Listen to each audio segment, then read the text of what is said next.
এখন প্রায় ৭৫ থেকে ৮০ হাজার টাকা খরচ। কোনো বেকার যদি মনে করে যে আমি সরকারের উপর নির্ভরশীল না হইয়া সরকারি চাকরির দিকে না যাইয়া ধারণা করে আমি যে ফার্ম করুম, তাহলে করতে পারে। সে সে আগামী দিন নিজেই চাকরি দিতে পারবো আমার মনে হয়। টার্গেট তো আছে ১-২০০ বা ৫০০ নেওয়ার, কিন্তু জায়গার জন্য জায়গা দেখছি প্রায় সময় মানে যে শুকর ফালিতে তাই একটা কুরুচিকর মানে মন্তব্য করতে চায় প্রায়। আহ, এতে আমার কোনো কিছু আসে যায় না। যেমন এই বাচ্চাগুলো প্রায় ১৫ দিনের মধ্যে রেডি হয়ে যাব। এটার বয়স ২ বছর। এটা সবচেয়ে ফার্মের বড় শুকর। আমরা এখানে দেখতেছি আপনার এখানে টোটাল কয়টা রুম আছে? টোটাল এইদিকে আছে ১৭টা, আর এদিকে আছে 12টা। টোটাল কত টাকা ইনভেস্ট হয়েছে এখন অবধি? ইনভেস্টটা যদি মানে হিসাব করি, প্রায় ৫ থেকে ৬ লক্ষ টাকা ঘরে আছে। ঘরে ৫ থেকে ৬ লক্ষ টাকা আছে। তারপরে এরপরে এবারে শুকর তো ২টা দিয়ে শুরু করছি। শুকর তো নিজের থেকে অটোমেটিকলি বাড়ছে এটাতে। ঘরটাতে বেশি ইনভেস্ট, ঘরে ইনভেস্ট সবচেয়ে বেশি লাগে। এখন আপনার টোটাল কত টাকার ঘরে প্লাস শুকর মিল্লা কত টাকার মাল আছে? ২০ থেকে ২৫ লক্ষ টাকার।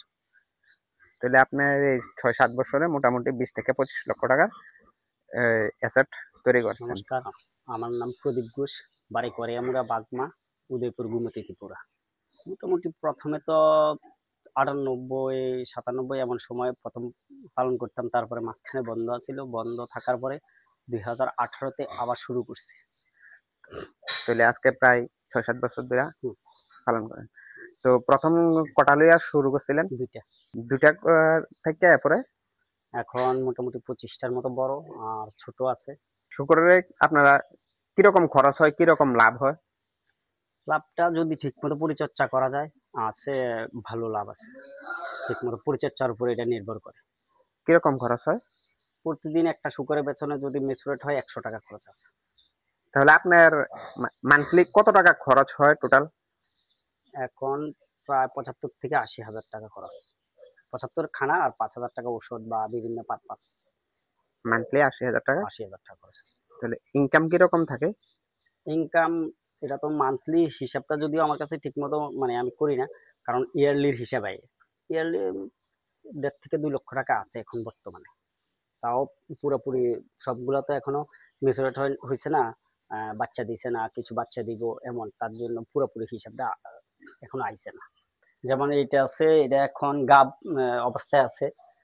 এটার বয়স ৯ মাস।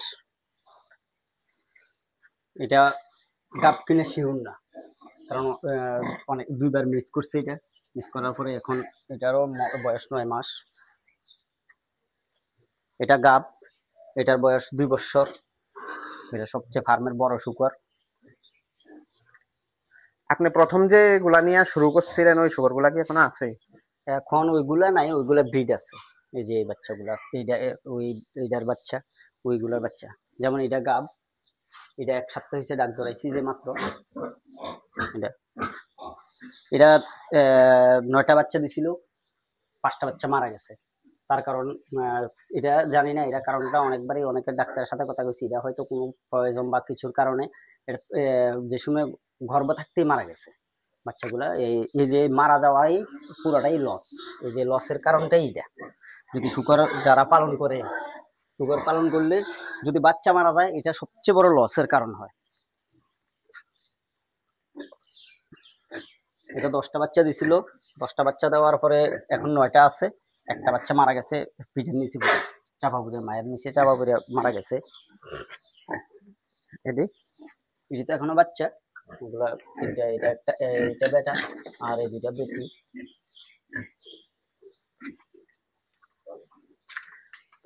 আপনি কি বাচ্চা বিক্রি করেন? বাচ্চা বিক্রি করি। কিরকম রেটে বিক্রি করেন? ৭ থেকে ৭.৫ হাজারের মধ্যে বাচ্চা বিক্রি করি। বাজারে তো কম দামে বাচ্চা পাওয়া যায় ৪,০০০, ৫,০০০। তো ৪ ওটার মধ্যে আর আপনার বাচ্চাগুলোর মধ্যে পার্থক্য কি? দেখেন, এটা যদি সহজ ভাষায় বুঝাতে যাই, আমরা যদি সবাই গরু পালন করে, একটা জার্সি যদি গরু কিনতে চায়, বাছুর কিনতে চায়, একটা বাছুরের দাম ২০,০০০। আর দেশি যদি গরু কিনতে চায়, একটা দেশি গরুর দাম ওই জায়গাতে ৬ থেকে ৭ হাজার টাকা। ওই রকম আমার এই ব্রিড গুলা খুবই উন্নত মানের ভালো ব্রিড, যেগুলা ৬ থেকে ৭ মাসের মধ্যে ১২০ থেকে ১৫০ কেজি মাংস হয়। ওই ব্রিডটার ধরুন আমার এইগুলার রেটটা একটু বেশি। খুব ভালো উন্নত মানের ব্রিড। যেমন এটো গাব, ওইটা বাচ্চা দিছে 14টা বাচ্চা দিছে, তার মধ্যে 7টা বাচ্চা মারা গেছে, 8টি আছে। এটা এ- এটা 10টা বাচ্চা দিছে, এখন 8টা আছে। এটা কিভাবে মারা গেছে? এইগুলা ফিডের নিচে পুড়ে বিশেষ করে মারা গেছে। আর এইগুলা জন্মের সময় এক ধরনের প্যাকেটিং এর মতো। ওই সময় আমি নিজে আসলাম না ফার্মে, ফার্মে না থাকার কারণে এগুলা যে শ্বাস প্রশ্বাস নিতে না পারে মারা গেছে। যেমন এটা বাচ্চা বিক্রি হয়েছে, এখন ডাকাইছে, এখন ডাক ধরাইছি না, কারণ 1 সপ্তাহ পরে ডাকাইছে দেখতে ডাক ধরাইছি না, এখন পরের ডাকে ডাক ধরাম। এইটাও গাব আছে, আর এখানে 3টে আছে একসাথে, এটাও গাব আছে। আপনি কি শুকর ফার্ম যে মানে এতগুলা শুকর পালতাছেন, কোনখান থেকে কোনো প্রশিক্ষণ নিছেন, যে ট্রেনিং ট্রেনিং নিছেন? হ্যাঁ, প্রশিক্ষণ নিয়েছি। কোথায় কোথায় থেকে? যেমন আমরা বাগমাতে একটা ইয়ে আছে, সংস্থা আছে, ওই সংস্থার মারফতে বাগমাতে নিছি। তারপরে আমরা আসাম তেজপুরে একটা একটা জায়গাতে গেছি, ওই জায়গাতে ট্রেনিং নিছি। তাহলে আপনার কি ট্রেনিং কি, আপনি তো এত মানে ট্রেনিং তো কবে করছেন ট্রেনিং গুলো? বছর 1.5 বছর আগে। তো আপনি তো শুকর পালেন মোটামুটি কয় বছর? 6-7 বছর। 6-7 বছর পরে মানে 1-2 বছরের মধ্যে কেন মনে হয়েছে যে ট্রেনিং করতে হলো? ট্রেনিং করলে অনেক কিছু আমরা শুকর যেমন পালন করি, অনেক কিছুই নতুন নতুন সমস্যা আসে বা বিভিন্ন কিছু জানি না, তার জানার জন্যই ট্রেনিং এর প্রয়োজন। যে সবকিছু জানার জন্য ট্রেনিং এর প্রয়োজন, যে কিভাবে পালন করব, কিভাবে এইগুলো পরিচর্যা করব, সেটা জানার জন্যই ট্রেনিং এর অত্যন্ত প্রয়োজন।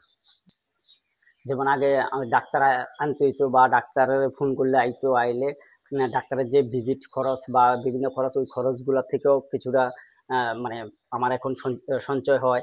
তারপরে ডাক্তার আসলে ডাক্তার তো আর পুরোপুরিভাবে স্যানিটাইজ থাকে না, ফার্মে একটা রিস্ক থাকে, বায়োসিকিউরিটির একটা ব্যাপার আছে। এটা থেকেও মানে অনেকটাই এখন স্বস্তি নিঃশ্বাস নিছি। তারপরে দেখা গেছে যে যদি আমরা ফোন করি সকালে বিকেলে আইতে আসে, বা একটু অনেকটা দেরি হয়, যে সময় প্রয়োজন ওই সময় ডাক্তার পাইতে একটু কষ্ট হয়, এটার থেকে মানে এখন নিজেই নিজের এটা অনেকটা পরিচর্যা করতে পারি, নিজে ওই ট্রেনিং এ ওই জিনিসটা শিখতে পারছি। আপনার কাছে কি এখন বাচ্চা বিক্রি করার মতো আছে যে কাস্টমার চাইলে নিতে পারবো? এখন 2টা আছে, আর আগামী 15 দিনের মধ্যে বাচ্চা রেডি হয়ে যাবে। কোন বাচ্চাগুলো রেডি হবে দেখেন? যেমন এই বেটিটা বেচছিলাম, আর এটা খাসি, এইটা না, এটা খাসি। এই 2টা বিক্রি করুম, আর এগুলা আমি নিজে লেগে থাকবো, মাংস লেগে এগুলা রাখুম। নিজে ফ্যাটেনিং এর লেগে হ্যাঁ, রেডি করেন? প্যাকেটিং এ লেগে নিজে রাখুম। এটাও গাব আছে। আর এটা আগের বার বাচ্চা অটোমেটিকলি যখন 3 মাস পূর্ণ হয়েছে, তখন সব বাচ্চাই নষ্ট হয়ে গেছে গা। হয়তো কোনো প্রয়োজনের কারণে, বা গ্যাস যখন হয় শুকরের, আরেকটা সবচেয়ে বড় সমস্যা গ্যাসের সমস্যা শুকরের, যেটা হলে গ্যাসের কারণে হয়তো বাচ্চাগুলো নষ্ট করে লেছে। এটা বিশাল বড় একটা, ফার্মে যদি কেউ ফার্ম করে, ফার্মে যদি বাচ্চা নষ্ট হয় বারবারই করি, ওই জায়গাটাই সবচেয়ে বড় লসের কারণ। ওই লসটাই উঠাইতে খুব কষ্ট হয়। যেমন এটা আমার লস, পুরোটাই লস। যেমন এই বাচ্চাগুলো প্রায় 15 দিনের মধ্যে রেডি হয়ে যাব। যদি কেউ নিতে চান নিতে পারেন। আপনার মোবাইল নাম্বারটা কয়ে দেন। আমার মোবাইল নাম্বার 7628823400। তো যারা নতুন ফার্ম করতে চায় তাদের সম্বন্ধে কি করবেন? ফার্ম ফার্ম করতে চাইলে আমার মনে হয় 2টা বা 3টা নিয়ে শুরু করাটা খুবই ভালো। কারণ তাহলে নিজেরা শিখতে পারবো, অনেক কিছু জানতে পারবো, আস্তে আস্তে সে যদি ফার্ম বড় করে অসুবিধার সম্মুখীন হতো না। তো এই জায়গা আমার এটাই থাকবো যে 2-3টা নিয়ে শুরু করাটা খুবই ভালো। আর একটা শুকরের পেছনে মানে কত টাকা খরচ হয়, কত টাকা ইনভেস্ট করতে হয়, কিরকম বাজেটের দরকার? যেমন একটা ঘর যদি তার ঘর হয়, একটা ঘর করতে গেলে আহ, প্রায় 30 থেকে 40 হাজার টাকা খরচ আছে, টোটালি ছানি টানি সবকিছু নিয়ে, মানে টোটাল ঘরটা। তারপরে একটা শুকরের বাচ্চা 7 হাজার টাকা। তারপরে তার খানা তো রেডি রাখতে হইব। ছোট থাকতে মোটামুটি 30 থেকে 40 হাজার টাকা রেগুলার খানা তার রেডি রাখতে হয়। এবার 6 মাস 5 মাস পার হইলে 70 থেকে 80 টাকা। এরপর যতদিন যাবে এবার অটোমেটিকলি তার খানা বাড়ে। তো ওই পরিমাণ বাজেট নিয়ে তার নামাটা অত্যন্ত প্রয়োজন। কারণ সবচেয়ে বেশি শুকরের যে বাজেটটা, খানার উপর বাজেটটা সবচেয়ে বেশি। খানার বাজারটাই সবচেয়ে বেশি। ওই খানার টাকাটা রেডির এখন খানাটা খাওয়াই যাওয়াটাই কষ্ট। আর শুকর বড় করার পরে বেচতে কোনো অসুবিধা হয় কোনো সময়? না না না, আমাদের কোনো অসুবিধা হয় না। আমাদের মার্কেটে যে যারা মাংস বিক্রি করে তাদের ফোন করলে বাড়ির থেকে নিয়ে যায়, এতে কোনো অসুবিধা হয় না। শুকরকে তো মানুষ মানে একটা ঘৃণার নজরে দেখে। তা আপনি যখন শুকর পালন শুরু করছিলেন তখন কি আপনার ওই রকম কোনো মানে ভাব আইছে বা আত্মীয় পরিজনের মধ্যে কোনো কিছু এরকম রিয়াকশন পাইছেন? হ্যাঁ, পাইছি। এখন একজন আছে উদয়পুরের, যেমন তার নামটা আমার মনে নাই।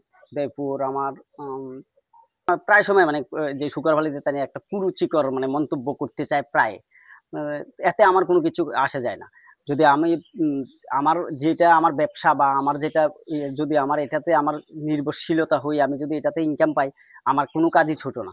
আমি কোনো কাজকে ছোট করে দেখি না। যদি মানুষ কোনো কাজ ছোট করে দেখে, তখনই তার কাছে নিজের কাছে খারাপ হয়। আমার কাছে এটা মনে হয় আমি খুব ভালো একটা কাজ করছি বা করি, এটা আমার কাছে এটাই মনে হয়। এটা আমি কোনো কারো কথায় কিছু আমি কানে নিই না। তো আমাকে এটা ঘৃণার নজরে দেখে। যারা বেকার আছে তারা কি আপনি কইবেন যে ফার্ম করতে বা হ্যাঁ, না না না করতে?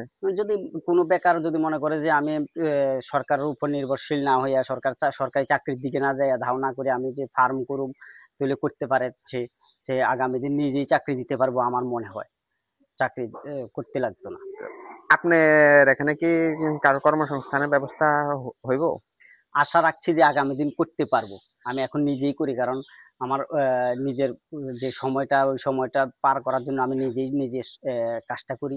নিজে করাটা অত্যন্ত ভালো। অন্যের উপর নির্ভরশীলের থেকে নিজে করতে পারলে অনেকটাই ভালো, পরিচর্যাটা ভালো হয়। আপনি আগামী 1-2 বছরের মধ্যে নিজের কোথায় দেখতেছেন? হুম, ভালো জায়গা দেখতেছি, এটা আশা রাখছি। ভগবান যদি চায় ভালো একটা পজিশনে যেতে পারবো, এটা আশা রাখছি। আপনার কিরকম টার্গেট, যে এখন তো আপনার 25টার মতো আছে?